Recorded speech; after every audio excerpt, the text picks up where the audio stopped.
You know, everybody has a different temperament and personality, and it's something that has to be developed, over a period of time. If you're too shy, you should really learn to push that into a small corner and speak up more.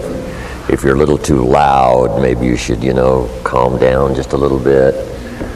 But we shouldn't try to just radically become someone else. But that's what sophistication and civilization is supposed to do, is to make us civil. And to be civil in a civil society, we all must deal with that dark side of our nature, the positive side of our nature. And it isn't that it ever gets done or finished, but that we should suppress those things that would cause us trouble, not only within ourselves, but cause us trouble with someone else. It's a never-ending challenge, but to still always be who you are. But who we are is, you might describe it as dual nature. And the key to life is to become the most of the good in you and the least of the bad. So it's important also to see if you can't work on those things that, are not in your best interest, both in your thinking process and developing your plans for the future, or in your process of working with others, sitting at a conference table or being involved in an enterprise. That's a constant.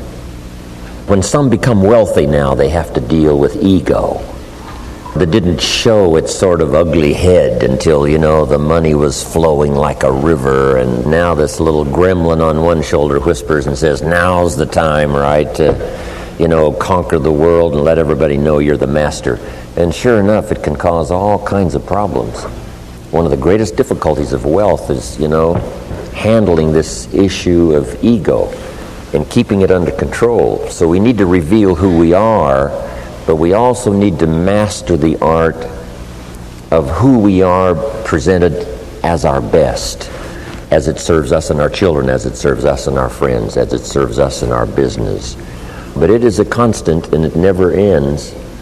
But if we can make a personal appeal to ourselves, I want to constantly work on developing the positive side of my nature and do my best to suppress that darker side that would not allow me to be most of what I can possibly be. I think that's what's important.